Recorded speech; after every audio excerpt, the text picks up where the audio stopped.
কেমন আছেন সবাই? আশা করছি সবাই ভালো আছেন, আমরাও ভালো আছি।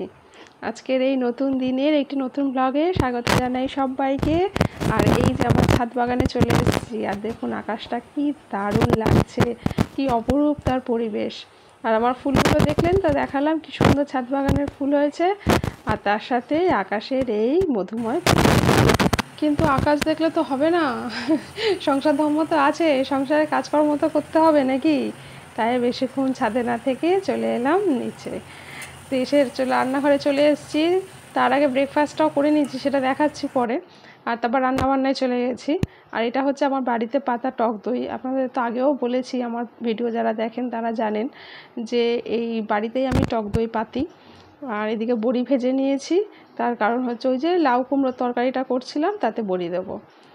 লাউ কুমড়ো না, সরি, লাউ আলু। আর এই যে এটা হচ্ছে আজকে সকালে ব্রেকফাস্ট হয়েছিল। এটা হচ্ছে কি বলুন তো, খুদের চালের খিচুড়ি। খুদের যে চাল হয় সেই চালের সাথে 3 রকমের ডাল মিশিয়ে খিচুড়িটা বানিয়েছি। আর এই যে অঙ্কুরোদ্গম ছোলা, ভীষণ উপকারী কিন্তু শরীরের জন্য, ভীষণ প্রোটিন ভিটামিন তার সাথে। এই ছোলা দিয়েই এই লাউ আলুর তরকারিটা করলাম। বড়ি দিয়েছি, ধনেপাতা দিয়েছি, একটু মিষ্টিও দিয়েছি। দারুণ টেস্টি হয়েছে খেতে। মানে আমাদের অর্কিত তো ভীষণ পছন্দ করে, রুটির সাথে কিন্তু বিশেষ করে ভীষণ ভালো লাগে তরকারিটা। ভাতের সাথে একটু যেমন তেমন বুঝে শুনে খেয়ে নিতে হবে, কিন্তু রুটির সাথে বা পরোটার সাথে অপূর্ব লাগে, কিন্তু বেশ ভালো লাগে তরকারিটা। মন মেজাজ তো এখন খুব একটা ভালো নেই, মানে এখন দিন দিন একটু আস্তে আস্তে ঠিক হচ্ছে ঠিকই, তবুও যেন ভালো নেই। তো কেন ভালো নেই, কী বৃত্তান্ত, পরে এগুলো সব জানাচ্ছি। আর এই তো ছাদে চলে এসছে, আর ছাদে কিন্তু প্রচণ্ড প্রখর রোদ, কিন্তু পরিবেশটা কিন্তু বেশ দেখতে ভালো লাগছে, তাই না? দেখুন তো ছাদে জামা কাপড়গুলো তুলে নিচ্ছি আস্তে আস্তে করে, কারণ শুকিয়ে গেছে, বেশিক্ষণ তো রোদে রাখাও যায় না, কালারগুলো ফেড হয়ে যায়।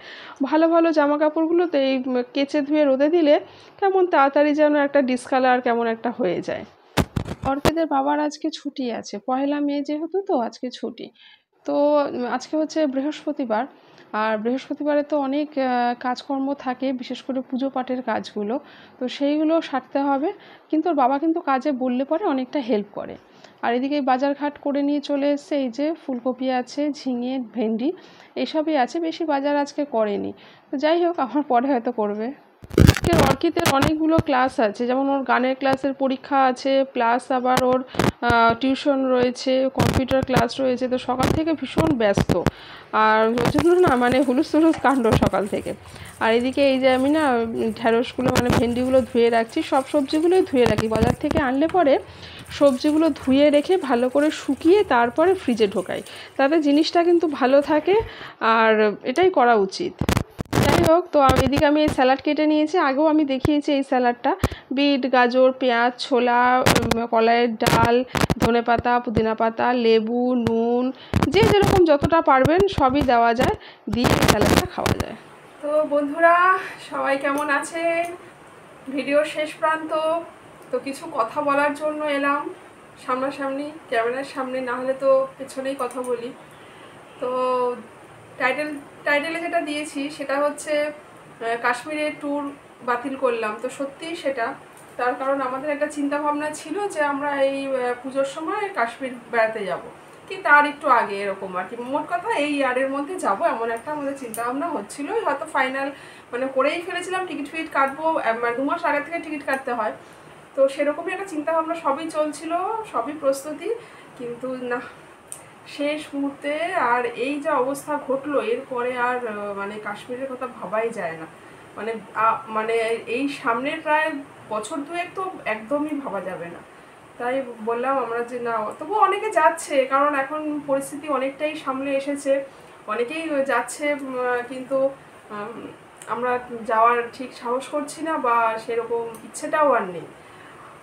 হয়তো ওই যেখানে ঝামেলাটা হয়েছে সেইখানে হয়তো যাব না, তার আশেপাশ থেকে পাশ থেকে ঘুরে এলাম, তার আগের থেকে ঘুরে এলাম, সেটাও করা যায়, কিন্তু রিস্ক নিয়ে এখন যাওয়াটা বাদই দিয়ে দিয়েছে। বলছি না, থাক, ও পরে হবে, বাদই দিলাম।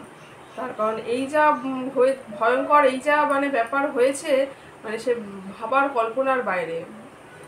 হ্যাঁ, যে কিছু কথা বলার আছে এই সম্পর্কে, যেটা আমার, দেখুন আমার তো নিতান্তই ছোট একটি চ্যানেল, নিতান্তই খুবই ছোট, মানে কিছুই না, আমার কিছুই নেই এই চ্যানেলে, কিছুই না আমি। কিন্তু আমি যেটুখানি ভিডিও করি সেটুখানি আমি মনে করি ভিউজ হোক না হোক, কেউ দেখুক না দেখুক, আমি মনে করি যে এটা আমার স্মৃতি হিসাবে থাকবে, এই হচ্ছে আমার একটা ব্যাপার। এবার যদি ভিউজ হয় তো ভালো, না হলে তো আর কি করব, আমি তো নিজেও বুঝতে পারছি না, জানি না কেন কি, তো কপালও লাভও একটা ব্যাপার আছে। তো যাই হোক, তো আমি সেই জন্যই ভিডিওটা করি, যাতে নিজের ভালো লাগার, নিজের স্মৃতির জন্য, সেই জন্য। তো এই সম্পর্কে আমার কিছু কথা বলার রয়েছে। মারছে হিন্দুদের, বেছে বেছে মারছে, বলে বলে মারছে, মানে সেখানে তো মানে ভাবাই যায় না এই ব্যাপারটা, মানে মানে ভীষণ মর্মাহত, ভীষণ মর্মাহত, মানে এই জিনিসটা মানে ভাবাই যায় না কিছুতে।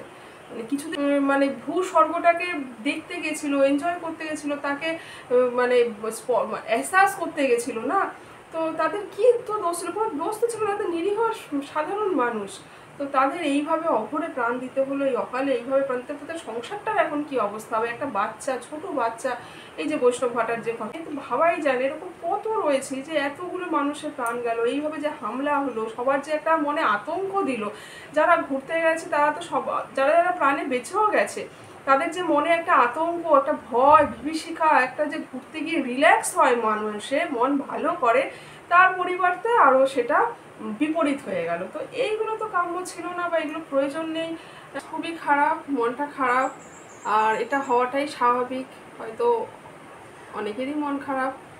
যাই হোক, এই যে মুর্শিদাবাদের যে ঘটনাটা হয়েছে, বা এই যে পেহেলগাঁও যে ঘটনাটা হলো কাশ্মীরের, তো এইসব ঘটনাগুলো তো খুব একটা কাম্য নয়, বা মানে ভালো নয়।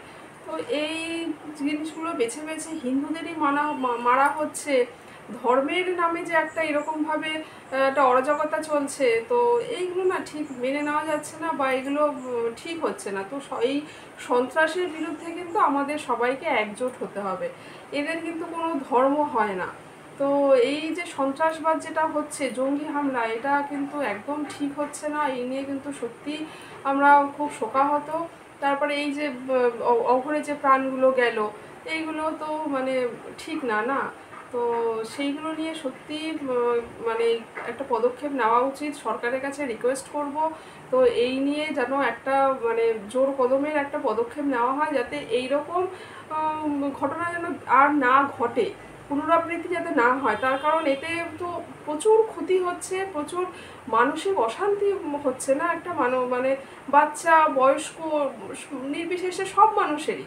তো সরকারের কাছে এটাই একটা রিকোয়েস্ট, একটা আমাদের দাবি, আন্দোলন, মানে দাবি, অনুরোধ সবই রইল, যে এর একটা পদক্ষেপ নেওয়া উচিত, এর একটা সমাধান অন্তত করা উচিত, যাতে ভবিষ্যতে এরকম ঘটনা না ঘটে। তো আমরা সেই আশাটাই রাখবো। তো অনেক বকবক করে নিলাম, অনেক কথা বললাম। তো এটা নিয়ে সবারই একটু সচেতন হওয়া উচিত। তো যাই হোক, আমার এই বার্তা কার কাছে কি পৌঁছাবে, কি হবে না হবে আমি কিছু জানি না, আমার যেটুকুনি মনে হলো আমি বললাম। তো এই আজকের ভিডিও এইখানেই শেষ করছি, এখানেই এন্ড করছি। সবাই ভালো থাকবেন, সুস্থ থাকবেন, আর সবাইকে খুব খুব খুব আন্তরিক স্নেহ ভালোবাসা জানাই। আর দেখা হবে আবার নেক্সট ভিডিওতে। আর আমার পুরনো ভিডিওগুলো ওয়াচ করবেন, একটু দেখবেন। আর যদি এতটুকু কোনো অংশ কিছু ভালো লাগে, তাহলে প্লিজ লাইক, শেয়ার, সাবস্ক্রাইব করে আমার পাশে থাকবেন, আমাকে এই কঠিন জার্নিতে এগিয়ে যেতে একটু সাহায্য করবেন। তাহলে আজকের আসি, আজকের মতন আবার দেখা হবে নেক্সট ভিডিওতে। টাটা, খুব খুব খুব ভালো থাকবেন, টাটা।